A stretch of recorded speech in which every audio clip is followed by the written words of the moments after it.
The girl had fallen asleep on the throne, not gracefully, not poetically, the way bards might sing about it later.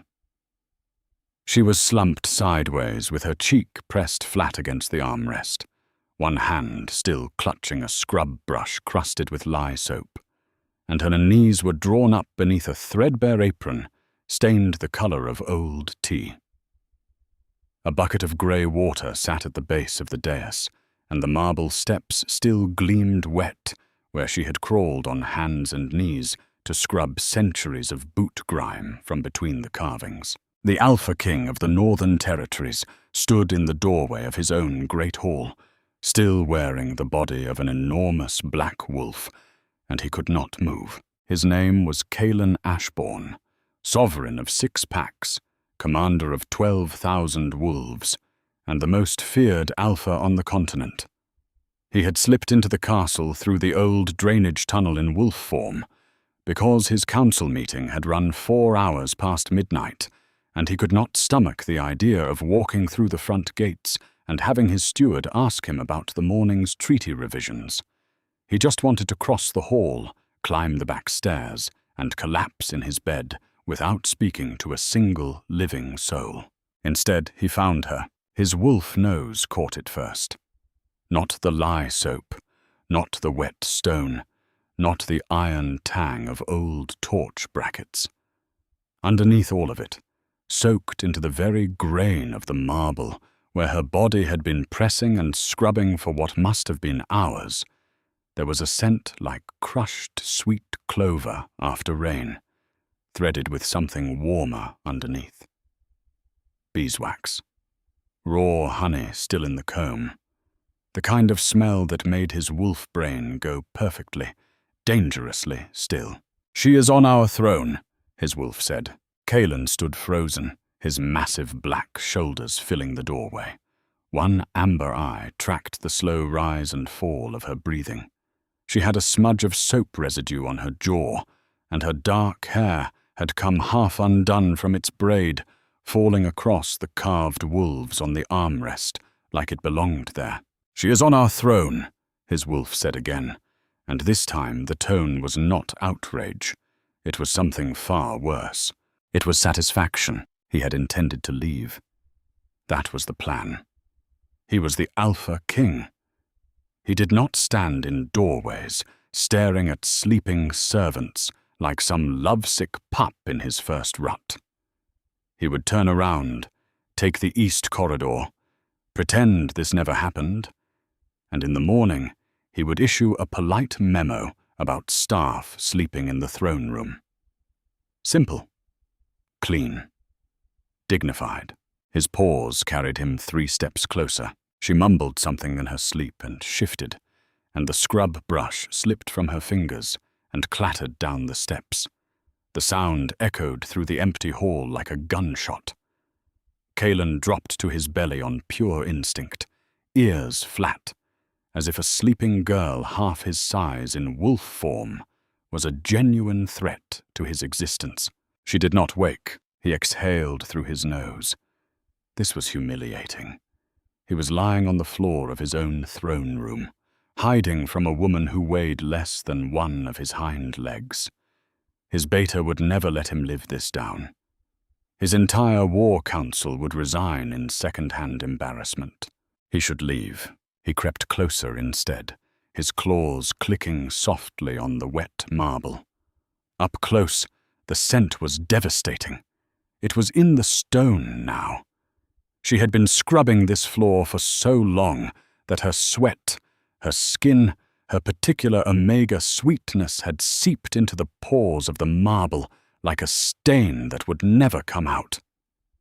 He would smell her every time he sat on this throne for the rest of his reign. His wolf thought that was the best thing that had ever happened to him. Caelan pressed his nose to the base of the throne, right where her foot dangled off the edge, and inhaled until his lungs ached. The girl wore boots that had been resoled at least 3 times. The leather cracked and softened to the shape of her feet.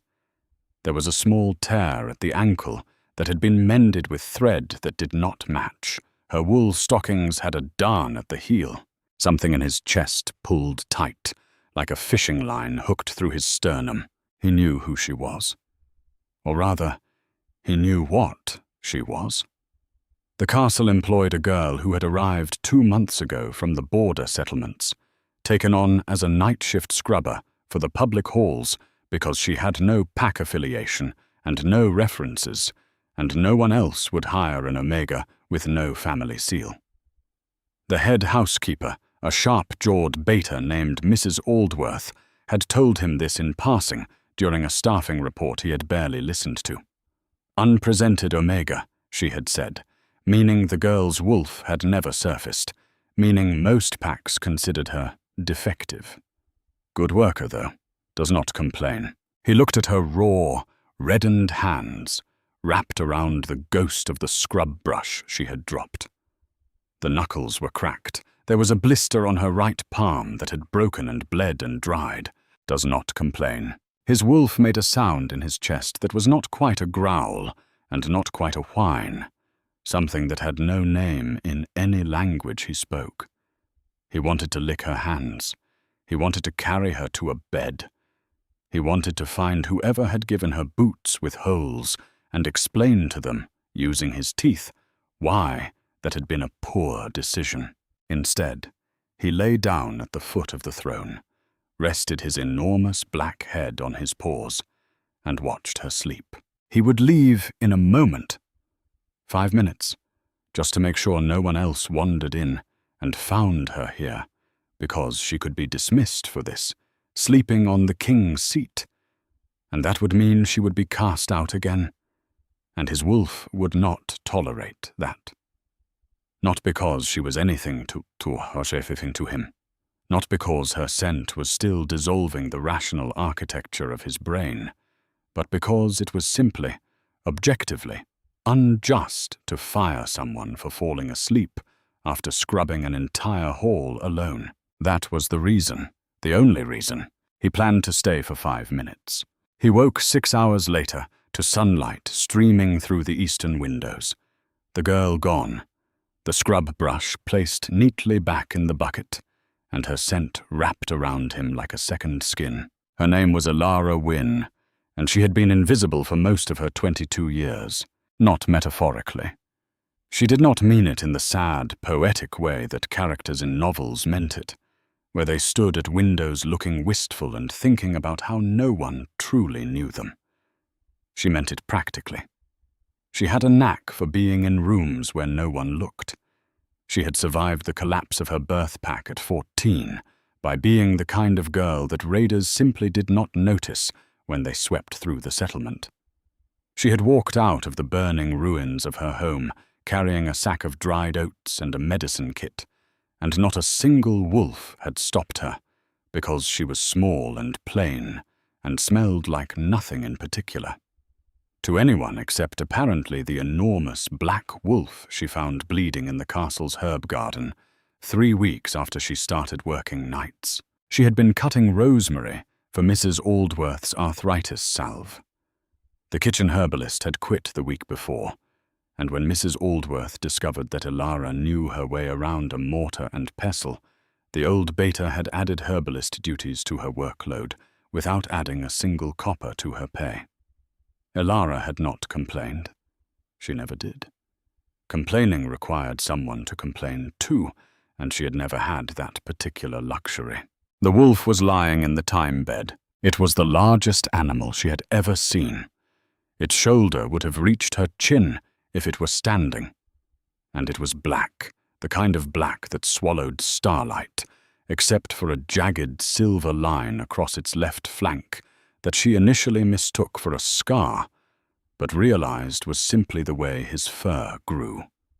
He was lying on his side with his eyes closed, and for one terrible moment, she thought he was dead. Then she saw the blood. It was coming from his right foreleg, a deep gash that had sliced through the fur and into muscle. It was not a fresh wound. The blood had dried at the edges and gone tacky, which meant he had been lying here for hours, which meant he had dragged himself into this garden and simply stopped. Elara set down her rosemary basket. She should have reported it. Any sensible castle servant would have gone straight to the guard captain and reported a wild wolf on the grounds, and the guard captain would have sent 3 men with crossbows, and that would have been the end of it. She knew this. She understood the protocol, but his breathing was shallow and ragged, and when she took a step closer, one amber eye opened and looked at her, and there was something in that eye that was not animal. Not entirely. It was the look of a creature that had calculated whether it had the energy to bite her, and decided, with some resignation, that it did not. I know that look, she thought. That is the look of someone who has stopped expecting help. She crouched beside him. Easy, she said. Her voice was low and steady, the voice she used to calm the stray cats behind the kitchen, who would only eat if she sat very still and did not make sudden movements. I am going to look at your leg. If you bite me, I will be very annoyed, and then Mrs. Aldworth will make someone else cut the rosemary, and honestly, I am the only one who does it right, so please do not bite me. Inside the body of the wolf, Caelan Ashbourne, Alpha King, conqueror of the Western Ridge, the man who had wrestled a grizzly to a standstill during his coronation trial, thought, "She is scolding me." He could have shifted. He should have shifted. He was not, in fact, seriously injured. The gash on his leg was a souvenir from a border skirmish that looked far worse than it was, and he had come to the herb garden because the scent of thyme helped him think, and he had needed to think about the Eastern Pact's territorial demands, without his advisors talking over each other. He had fallen asleep because he had not slept properly in 4 days. But the girl was already pulling supplies from her apron. A small clay pot of calendula salve, a strip of clean linen, a water skin. She moved with the efficiency of someone who had patched wounds before, not with the showy confidence of a trained healer, but with the quiet competence of a person who had simply always been the one to handle things when no one else would. She cleaned the wound with water first, her fingers gentle against his fur. He could have healed it himself in a day. Alpha's healed fast. But she was touching him, and his wolf was lying there like a puddle of black fur with its eyes half closed, making a sound that was embarrassingly close to a purr. And Caelan thought, with the crystalline clarity of a man watching himself make a catastrophic mistake, "I should tell her who I am." "You have been here a while," she said, wrapping the linen around his foreleg with neat, practiced turns. "The time is completely flattened." She tied the bandage off. "There. Can you stand?" He could have leveled a mountain. He stood, wobbled convincingly, and let her steady him with one hand on his shoulder. Her hand was warm. Her fingers curled into his fur at the scruff, and something in his wolf brain that had been coiled tight for years quietly unlocked. "You are huge," she observed. She said it the way someone might comment on the weather. Factual. Unbothered. "You cannot be wild. Wild wolves are half your size." She frowned, studying him. "Did you belong to someone?" "I am the king," he thought. He sneezed. She took that as a no. "All right," she said. "You can sleep in the garden shed tonight. There is a feed sack I can fold into a bed, and I have leftover broth from dinner." She paused. "It is not good broth. Mrs. Aldworth cooks like she is angry at the vegetables. But it is warm." He followed her to the garden shed like it was the most natural thing in the world. She folded the feed sack into a surprisingly comfortable nest, heated broth over a stub of candle in a tin cup, and poured it into a chipped bowl she found on a shelf. He drank Mrs. Aldworth's terrible broth and thought about how he had a private cellar of aged wine worth more than this entire servant wing, and not once in his life had anything tasted as good as this. Elara sat on an overturned crate and watched him eat. She had her knees drawn up and her chin resting on her arms, and in the candlelight she did not look plain at all. She looked like someone who had been built for softness in a world that only valued edges, and had survived anyway by being quieter than the cruelty around her. "I am going to call you Shadow," she said, "because you look like a shadow that learned how to breathe." He wanted to tell her that was the most ridiculous name he had ever heard, and that he was a king, and his actual name struck fear into the hearts of warlords, and that he had once made a foreign ambassador cry by looking at him too hard. His wolf wagged its tail. She smiled. It was a small smile, more in the eyes than the mouth, and it broke him cleanly in half. He planned to stay one night, just until the leg healed, just until the broth was gone, just until she stopped smiling at him like he was something worth keeping. He was wrong about all of it. Over the next 2 weeks, Shadow became a fixture of Elara's nights. The pattern established itself with the quiet inevitability of rain. Elara would finish her scrubbing shift at 2 in the morning, her knees aching, her hands raw, and she would slip out to the garden shed to find a massive black wolf waiting with an expression of studied nonchalance, as though he had not been pacing by the door for the last hour. She would sit on her crate. He would lay his head on her lap. She would eat whatever she had managed to save from the kitchen, half a roll, a piece of hard cheese, a bruised apple, and she would share pieces with him, even though he was not remotely hungry, because he had eaten a 4-course dinner 3 hours earlier in the royal dining hall while pretending to listen to his trade minister. But the sharing was the thing. She tore the bread with her cracked hands and offered each piece on a flat palm, and his wolf took each one with a gentleness that would have made his war generals question their reality. During the days, Kalen was the Alpha King. He held court. He reviewed border reports. He maintained the precise, controlled coldness that kept 6 packs in line and 12,000 wolves from tearing each other apart. He was efficient, distant, and slightly terrifying, everything an Alpha King should be. He was also losing his mind. The problem began on the 4th night, when Elara fell asleep in the shed and unconsciously tangled her fingers into the fur at his neck. He spent 6 hours as a living pillow, not moving a single muscle, barely breathing, staring at the ceiling of the garden shed with the wide-eyed intensity of a man defusing a bomb. His left hind leg fell asleep. He did not shift it. A spider built a web between his ear and the shelf behind him. He let it.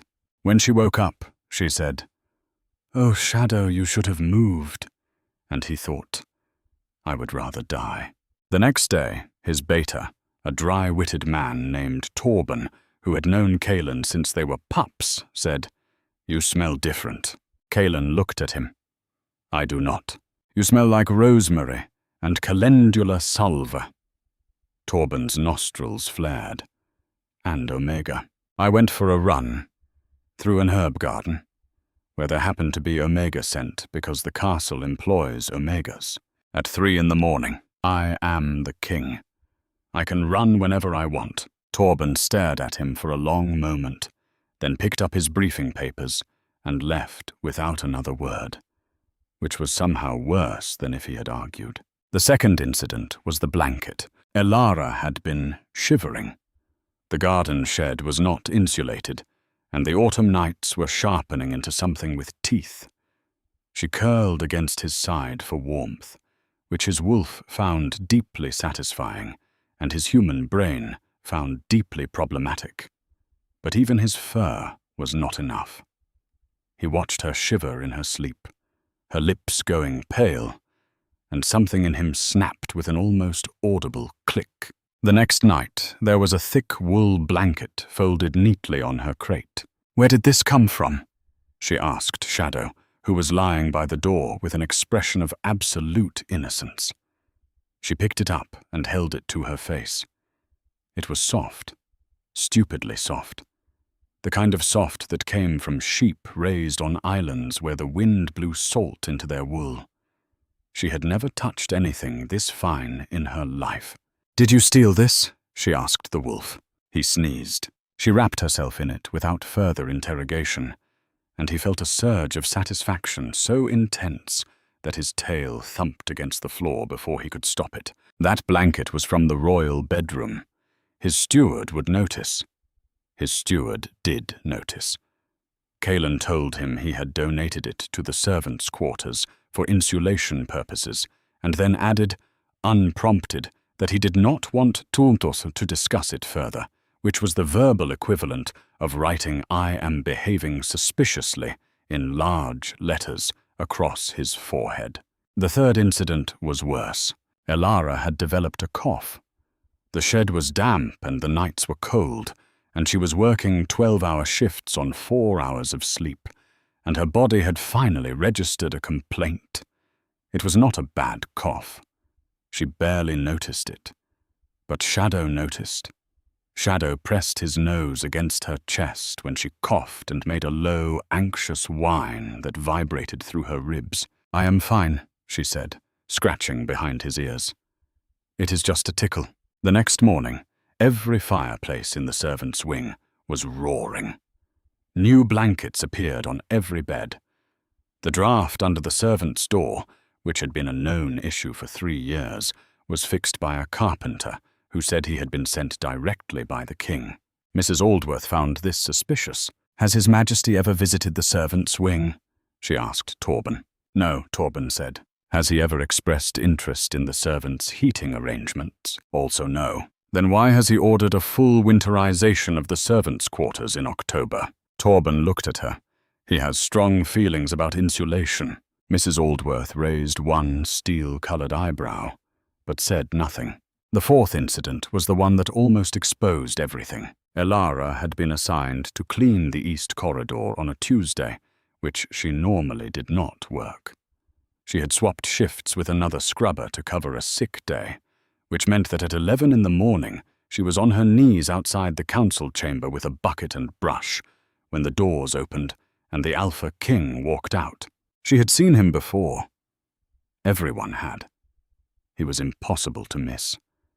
He was tall and broad and moved with the kind of fluid, predatory ease that made the air around him feel thinner. His hair was black, his jaw was sharp, and his eyes were the exact color of old amber. His eyes were the exact color of Shadow's eyes. She did not make the connection. Why would she? He was the king. Shadow was a wolf. The idea that they were the same creature was as absurd as suggesting the moon was a lamp that someone forgot to turn off. But Kaelan made the connection. He made it violently and immediately, because he turned the corner. And there she was, on her knees, with her hair falling in her face and a smudge of soap on her cheek. And his wolf surged forward, so hard that his eyes flickered gold in broad daylight. Torben, walking behind him, stepped on his foot. It was not subtle. It was a deliberate boot-heel grind that sent a spike of pain through Kaelan's arch and shocked his wolf back into containment.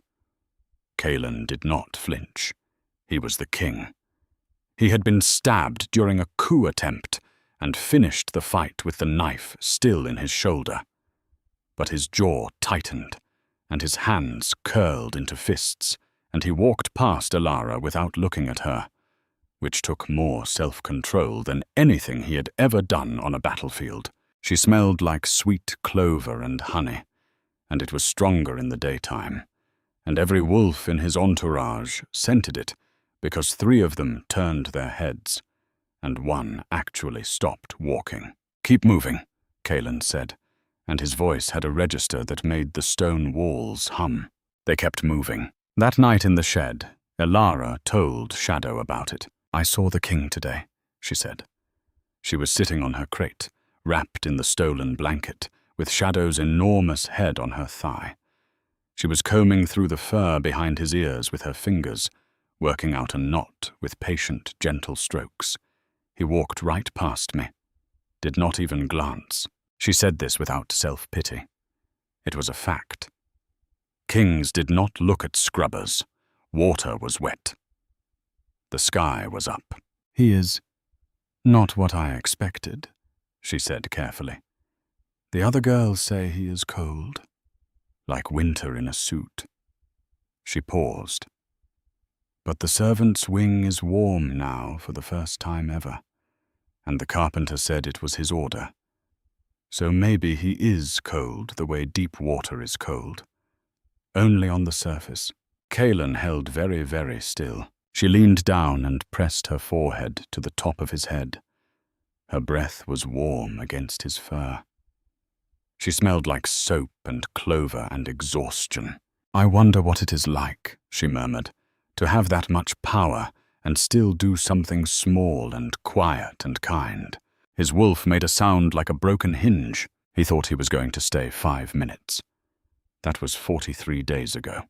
On the 6th week, Lord Edric Voss arrived at the castle. He was a visiting alpha from the Southern Isles, third in line to a minor throne, and he had the kind of face that portrait painters loved, symmetrical, golden-skinned, with a practiced smile that showed exactly the right amount of teeth. He was here to negotiate a fishing treaty. He was also here, though he had not announced it, to find an Omega. Kaelin disliked him on sight. This was not unusual. Kaelin disliked most people on sight. But he disliked Edric with a specificity that went beyond his usual baseline irritation, because Edric had a habit of letting his gaze linger on the servants, and his gaze lingered longest on the ones who would not meet his eyes. The incident happened in the East Corridor. Kaelin was in his study, reviewing fishing quotas that he could not bring himself to care about, when Torben opened the door with the particular expression he reserved for problems that were going to make Kaelin do something inadvisable. "Lord Edric is speaking with one of the scrubbers in the East Corridor," Torben said. "So," Kaelin said, not looking up. "The Omega scrubber." Kaelin's quill stopped. He set it down.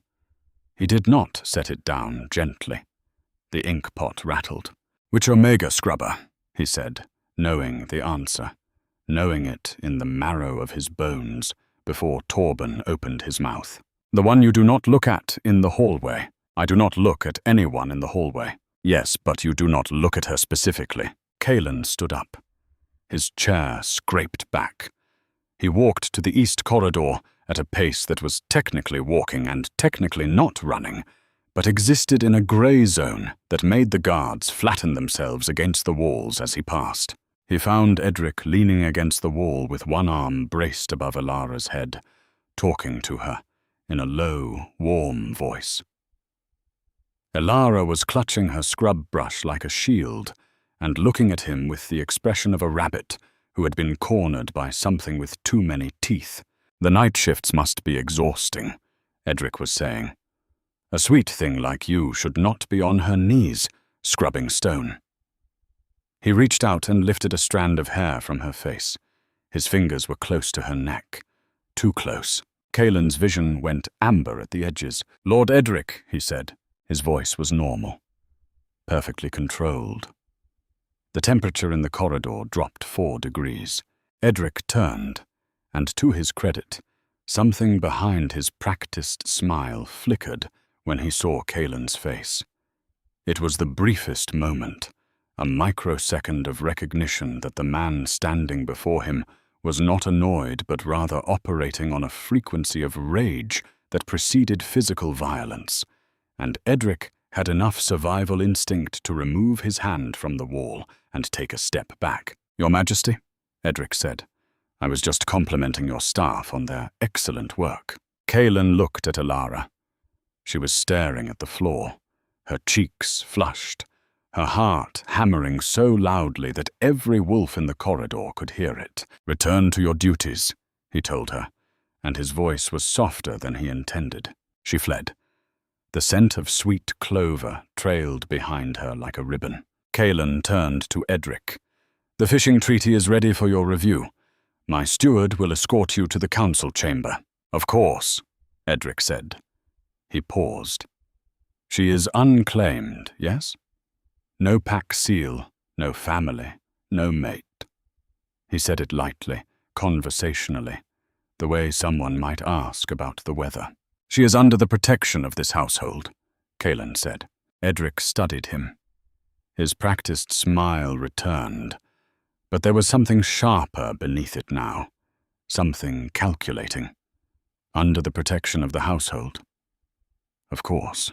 He left. Kaelan stood alone in the corridor. The scent of clover and honey hung in the air. Edric's scent, cedar and something oily, lay over it like a stain. His claws had extended. He had not noticed. He retracted them one by one, deliberately, the way a man holsters a weapon after a near miss. Then he went to find Torben. "I want guards on the servants' wing," he said. Torben did not blink. Which servants in particular? "All of them," Kaelan said. And then, because he was the king, and he refused to be transparent, he added, "It is a general security measure." Torben wrote it down. A general security measure. Absolutely. That night, Kaelan did not go to the garden shed. He paced his chambers instead, barefoot, wearing a groove in the carpet. His wolf was clawing at him from the inside, demanding he shift, demanding he go to her, demanding he do something about the man who had touched her hair and breathed near her neck. "She is not ours," Kaelan told himself. His wolf disagreed with a violence that made his teeth ache. "She does not know us. She knows a wolf, a pet. She scratches our ears and calls us shadow. And if she knew the truth, she would be horrified, because I have been lying to her for 6 weeks, sleeping in her lap, stealing her bread, listening to her secrets." His wolf did not care about ethics. His wolf cared about the fact that another alpha had been close enough to scent her, and that was an act of war that deserved an appropriate response, ideally involving teeth. At 2 a.m, he gave up. He shifted, crashed through the service tunnels, and arrived at the garden shed like a black hurricane. He pushed the door open with his nose and found Elara sitting on her crate, awake, her knees drawn up, her eyes red. She had been crying. He crossed the shed in 2 strides and pushed his head into her lap with a force that nearly knocked her off the crate. She caught herself, laughed through a wet sound that was not quite a laugh, and wrapped her arms around his neck. "There you are," she whispered. "I thought you were not coming." He pressed himself against her, his body a wall of black fur and muscle and helpless, furious devotion, and she buried her face in his scruff, and he could feel her tears soaking through to his skin. "That visiting lord," she said quietly. "Lord Edric. He cornered me today, in the corridor." Kaelan's body went rigid. He was... She searched for the word. He was not cruel. That is the strange part. He was polite. He smiled. But his hand was on the wall, and I could not leave, and his fingers were in my hair, and I kept thinking, no one is going to come, no one is going to stop this, because I am no one, and no one comes for no one. Kaelan's wolf made a sound that was not a whine, and not a growl, but something older and more terrible. A sound from the deep register of a predator that has identified a threat to something it will kill to protect. "But then the king came," she said. She pulled back and looked at Shadow with wet, wondering eyes. He just appeared, and he looked at Lord Edric, and Lord Edric left. Just like that. She wiped her eyes with the heel of her hand. "He told me to go back to work. He did not say anything kind. But his voice was..." She trailed off. "Different. Like he was angry, but not at me." She was quiet for a moment. "I think I was wrong about him," she said softly, her fingers tracing slow circles in the fur at Shadow's jaw. I said he was cold, like deep water. But maybe he is not cold at all. Maybe he is just careful and tired and alone in that particular way that powerful people are alone, where everyone wants something from you and no one just sits with you. She looked down at Shadow. "The way I sit with you," she said. Kalen closed his eyes. His wolf was making that broken hinge sound again, and if he were in human form, there would be a word for what he felt. But in wolf form, there was only this: the pressure of her hands in his fur, the salt of her tears on his skin, and the absolute bone-deep certainty that he was going to destroy Edric Voss if the man so much as breathed in her direction again. But underneath the rage, quieter, more devastating, was the thing she had said without knowing she was saying it to the man himself. Maybe he is just careful and tired and alone. No one had ever seen that. Not his council, not his generals, not the 3 lunar candidates his advisers had paraded before him last spring. Not one of them had looked at the Alpha King and seen a person who was tired. A scrubber with cracked hands and stolen blankets had seen it from across a hallway in a single glance. He pressed his nose against her pulse. Her heartbeat was slowing. Her breathing was evening out. She was falling asleep against him, her body going soft and heavy with trust, and his wolf settled around her like a fortress. In the morning, he would be the king again. Cold, controlled. A man who did not look at her in hallways. But tonight he was Shadow. And Shadow stayed. Edric Voss did not leave. The fishing treaty, it turned out, was only a pretext. Over the next week, Edric made himself useful. He was charming at dinner. He agreed to everything Kalen's trade minister proposed. He brought a cask of Southern Island wine that was genuinely excellent, and he told a story about his childhood that was, against all probability, funny. And this was the part that made Kalen uneasy, because Edric was not a cartoon. He was not a villain twirling his moustache. He was a man with political ambitions and a genuine fondness for wine and a laugh that came from his belly. And when he spoke about his dead mother, there was a hairline crack in his performance that was not performance at all. He missed her. It was real. For about 4 seconds, he was just a man who had lost his mother too young. And then the mask came back. But the mask had a crack. And through the crack, Kalen could see the calculation.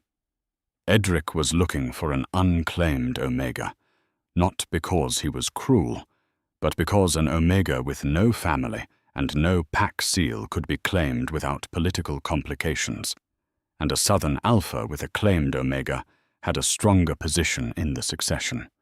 Elara was not a person to him. She was a move on a board. And he did not think this made him a bad person. He thought this made him strategic. That was worse than cruelty. Cruelty could be fought. Strategy had to be outmaneuvered. Kalen outmaneuvered it badly. On Thursday, Edric requested permission to visit the castle herbarium, which happened to be adjacent to the garden shed, which happened to be where Elara stored her supplies. Kalen denied the request by cancelling the herbarium's visiting hours entirely, which was insane.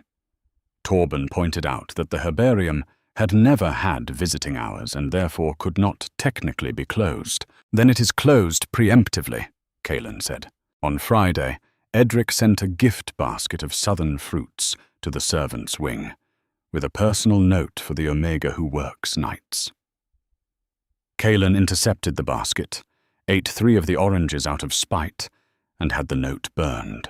The note, Torben said carefully, was addressed to her, not to you. I am quality-checking the citrus. You ate 3 oranges in under a minute.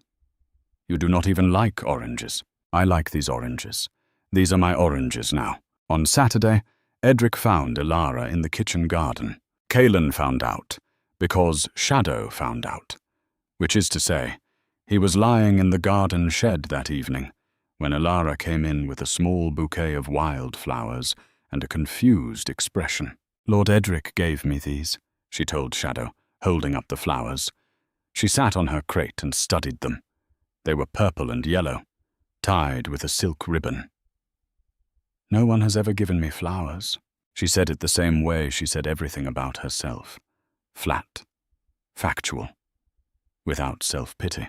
"He said I have a rare scent." She turned the bouquet in her hands.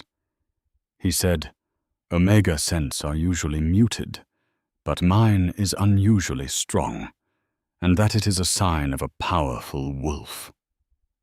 She looked at Shadow. "He said I might not be unpresented at all, that maybe my wolf is just waiting."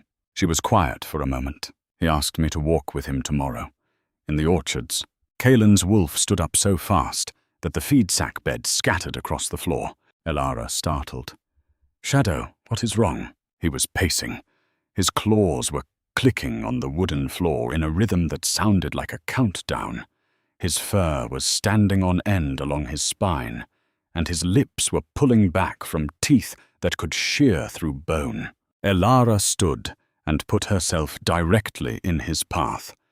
She was 130 pounds of soap-scented Omega, standing in front of a wolf that weighed 3 times that. And she put her hands on either side of his face and said, "Stop." He stopped. She looked into his amber eyes. "Whatever is wrong," she said, "you are safe. You are here. Nothing is coming." "Something is coming," he thought. "I am coming. I am the thing that is coming, and I have been lying to you, and I cannot stop, and I am going to lose you, and you are going to walk in an orchard with a man who sees you as a chess piece, and I am going to burn the orchard down." He pressed his forehead against her stomach and closed his eyes. "Do not go," he thought. She scratched behind his ears. "He is nice," she said softly. "And no one is ever nice to me except you. And you are a wolf, and you cannot actually take me to an orchard, can you?" She laughed. It was the saddest laugh he had ever heard. She did not go to the orchard, but it was not because of Shadow. It was because she woke up Sunday morning to find that her shift had been changed, by royal order, to inventory the wine cellar. The wine cellar that was underground. The wine cellar that was directly below the king's study. The wine cellar that was as far from the orchards as it was physically possible to be, while remaining on castle grounds. Elara did not question it. She never questioned orders. She went to the wine cellar, counted bottles in the dark, and sneezed dust for 3 hours. Edric waited in the orchard for 40 minutes, then went to find her, and was told by a guard who had not been stationed there yesterday, that the wine cellar was restricted during inventory. Edric looked at the guard, then he looked at the ceiling, in the direction of the king's study directly above. "Ah," he said. The guard said nothing. "I see," Edric said, and for the first time, his practiced smile did not reach his eyes at all. That night, Edric requested a private meeting with Kaelin. They sat in the study. Edric drank the wine Kaelin offered, and he drank it slowly, and then he set the glass down and said, "You have not claimed her." Kaelin did not answer. "She has no mark, no scent bond, no formal protection beyond a staff contract that any alpha with standing could challenge." Edric leaned back. "I am making a formal courtship petition. It is my right under interpack law. You cannot deny it without grounds." Kaelin's wolf slammed against his ribs so hard that the glass on the desk vibrated. "She is under the protection of this household," he said again. "That is not grounds." Edric's voice was calm, reasonable, almost kind. "You know it is not. If she has no mate, no family, no pack bond, then any alpha of standing can petition." He paused. "Unless she does have a bond you have not disclosed." The silence in the room was a living thing. It had weight and temperature and teeth. Kaelin looked at Edric. Edric looked back, and in the space between them, they both understood what was happening. Kaelin had all the power in the world, and none of the right, because he had never told Elara the truth, and he could not claim what he had never been honest enough to offer. "You have until the new moon," Edric said. He stood. "After that, I petition the council." He walked to the door. Then he stopped. He did not turn around. "For what it is worth," he said, his voice quieter now, stripped of its performance sheen. "She deserves better than either of us. She deserves someone who does not treat her like a secret." He left. Kaelin sat alone in his study for a long time. Outside, the wind picked up. Somewhere in the castle, a girl was counting wine bottles in the dark and wondering why the king kept rearranging her life from a distance. The new moon was in 9 days. On the 7th night, Elara almost found out. She was in the shed, unwinding the bandage on Shadow's foreleg, which she still changed every few days, even though the wound had healed weeks ago, and was now just a thin pink line under the fur. She did it because it was ritual, because it was the first thing she had ever done for him, and because the act of unwinding and rewinding the linen was meditative, like saying a prayer with her hands. She was halfway through the rewrap when she noticed it, the thin pink scar. She ran her thumb along it. It was smooth, healed clean, barely there. But the shape was wrong for a claw wound. Too straight, too even. "This was a blade," she said. She looked up at him. "Someone cut you with a blade." His wolf was very still. She had been a healer in the border settlement. She had stitched sword wounds on militia volunteers. She knew what blade cuts looked like, and she knew what claw wounds looked like, and these were not the same thing. "Wolves do not fight with blades," she said slowly. "People fight with blades." The shed was very quiet. She looked at his eyes. Amber. Warm. Familiar as her own heartbeat.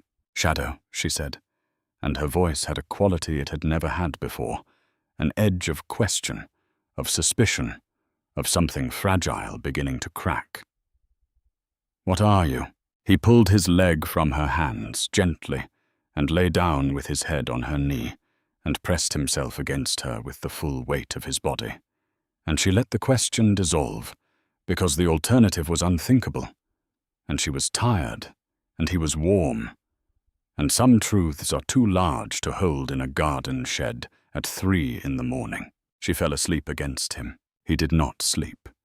He lay in the dark and listened to her breathe, and counted the days until the new moon. 8, 7, 6. She sat up in her sleep once at 4 a.m. and said very clearly into the dark, "I do not want to be alone anymore." Then she lay back down and her breathing evened, and she did not remember saying it. He remembered. He would remember it until his bones turned to dust. It happened on the 5th night before the new moon, and it happened because of Mrs. Aldworth's arthritis. Mrs. Aldworth had sent Elara to the forest edge to gather witch hazel bark, which only grew in a particular ravine 20 minutes past the tree line. It was an errand she had done a dozen times. The ravine was not dangerous. It was just far enough from the castle to be quiet, and quiet was something Elara treasured. She did not know that Edric Voss had left the castle an hour before her. She did not know that Edric, driven by frustration and a timeline, and the particular desperation of a man whose political survival depended on a bonding he could not secure through legitimate means, had followed her scent through the forest with 2 of his southern guards. She did not know any of this until she was crouching in the ravine, stripping bark with a small knife, and a shadow fell over her. "Miss Wynne," Edric said. He was standing at the top of the ravine, flanked by his guards. His smile was in place, but it was tight, practiced, a mask that no longer quite fit. "I have been hoping to speak with you." Elara stood slowly. Her knife was in her hand, but it was a bark knife, 3 inches long, meant for scoring wood. It would not discourage a house cat, let alone 3 wolves. "Lord Edric," she said. Her voice was steady. "I am on an errand for the household. This will only take a moment." He descended into the ravine. His guards stayed at the top. "I have filed a courtship petition with the King's Council. You should know what that means." She stared at him.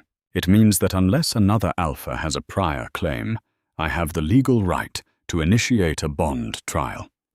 It is an old law, respected, binding." He stopped 2 paces from her. "I am telling you this now because I believe you should hear it from me, not from a council summons." "I do not want a bond trial," Elara said. "You do not have the standing to refuse one." His voice was gentle. That was the worst part. He was being gentle, and he meant it, and his gentleness was a cage. An Omega without a pack cannot decline a formal petition. Only a prior claim overrides it. He looked at her. "Do you have a prior claim?" She thought of amber eyes in a dark shed, the weight of a massive head on her thigh, the broken hinge sound that meant more than any word she had ever been spoken. "No," she whispered. "Then I will see you at the trial," Edric said. He turned to leave. That was when the wolf came out of the trees. He came in silence, which was remarkable for a creature his size. One moment, the ravine held 3 men and 1 girl. The next there was a wall of black fur between Elara and Edric, and the wall was growling, and the growl was not a sound. It was a geological event. It came from the ground. It came from the stone. It vibrated in Elara's teeth and the marrow of her bones and the place behind her sternum where fear lived. Edric's guards shifted. 2 southern wolves, grey and lean, dropped into the ravine with their hackles raised. "Shadow," Elara breathed. The black wolf did not look at her. His amber eyes were locked on Edric, and they were glowing, actually glowing, a deep burnished gold that cast shadows on the ravine walls, and Elara had never seen a wolf's eyes do that, because normal wolves' eyes did not do that, because this was not a normal wolf. "Call off your animal," Edric said, but his voice had thinned. Shadow lunged, not at Edric, at the 2 guards. He hit them like a battering ram, 300 pounds of Alpha King, moving at a speed that made the air crack, and the first guard went down with a yelp, and the second scrambled backward, and Kalen spun and put himself between Elara and all 3 of them, and he was snarling, and the snarl was a promise. Edric stared. He stared at the wolf, at the size of him, at the gold eyes, at the way every muscle in the animal's body was oriented around the girl behind him, like she was the axis of the earth. Something shifted in Edric's face. "That is not a stray," he said. The wolf's snarl deepened. Edric took 1 step back, then another. His guards were already running. He looked at Elara, standing behind the wolf with her bark knife and her wide eyes, and for one moment the mask slipped entirely. And what was underneath was not cruelty or calculation, but something tawd and small and envious. "Nobody has ever stood like that for me," he said. Then he was gone. Elara stood in the ravine, shaking, her breath coming in short gasps, and Shadow turned to her and pressed his nose against her chest, and she grabbed fistfuls of his fur and held on. "You came," she said. "You always come." He pressed closer. "How did you know?" she whispered. "How did you know I was here?" He pulled back. He looked at her, and she looked at him, really looked, the way she had been avoiding looking for weeks, and she saw it. The scar on his foreleg, the straight, even line of a blade wound, the gold eyes. Not amber. Gold. the gold of old coins and throne rooms and crowns. The size of him, the blanket that smelled like the royal chambers, the coincidences, the shifts changed by royal order, the guards on the servants' wing, the fireplaces that roared to life the morning after she coughed. Oh, she said, it was a small sound, a single syllable. It contained the entire weight of 6 weeks of trust collapsing into a single point of understanding. Oh no, she backed away from him. You are not astray, she said. Her voice was shaking. You are not lost. You are not hurt. You have never been hurt. He stepped toward her. She stepped back. You are him, she said. Her eyes were filling. You are the king. He shifted. It was not a choice. His wolf surrendered the form with a finality that felt like confession, and the black fur dissolved into skin, and the massive body contracted into something merely large. And Kaelin Ashbourne stood in the ravine in front of her, barefoot, bare-chested, wearing only the loose trousers that were all that survived a shift, and his eyes were still gold, and his hands were open, and he looked at her the way a man looks at the thing he is most afraid of losing. Elara, he said. She stared at him, at his face, which she had seen in the corridor and dismissed, at his eyes, which she had looked into every night for 6 weeks without understanding what she was seeing. Her bark knife was still in her hand. She was trembling so hard it rattled. You let me call you Shadow, she said. You let me bandage you. You let me feed you Mrs. Aldworth's terrible broth. She was crying now, openly, without wiping her eyes. You listened to everything I said, every secret, every fear. You heard me say I was alone, and you were the king, and you said nothing. I know, he said. You let me sleep on you. Yes, you stole my bread. His jaw tightened. Yes, the blanket, she said. The fireplaces, the guards, the wine cellar. All of it, he said. Every single thing. She wiped her face with the back of her hand. Her bark knife dropped into the leaves. Why? She said, and her voice broke on the word like a bone. He stood in front of her, the most powerful wolf on the continent, and he had no defense, no strategy, no diplomatic language. He had nothing but the truth, which was the one thing he had withheld for 6 weeks, and which now tasted like iron and shame. Because the first night you folded a feed sack into a bed, he said. You heated broth over a candle stub. You looked at me, and you did not see a king. You saw something hurt and tired, and you helped it. No one has done that for me. Not once. Not ever. He swallowed. I told myself I would stay one night, then one more. Then I told myself it was about your safety, or your scent, or the mate bond, and all of that is true, but the real truth is simpler and worse. He looked at her. I wanted to be Shadow. I wanted to be the thing you chose to keep. She stared at him for a long time. Then she picked up her bark knife, her witch hazel strips, and her basket. She walked past him, out of the ravine, up the hill, and toward the castle. Without looking back, he did not follow her. His wolf howled, and the sound carried through the forest and the castle grounds and the servants' wing, where Mrs. Aldworth set down her tea and said to no one in particular, Well, that does not sound good. Elara did not go to the shed that night, or the next, or the next. On the 3rd night, Mrs. Aldworth found her in the linen closet, sitting on a pile of tablecloths, not crying, just sitting in the dark with her hands in her lap and her eyes open, staring at nothing. Mrs. Aldworth was not a warm woman. She had run the castle household for 23 years with the emotional availability of a filing cabinet. She did not hug. She did not comfort. She assigned shifts and inspected work and kept her opinions folded neatly behind her teeth. She sat down on the tablecloths next to Elara. They sat in silence for a while.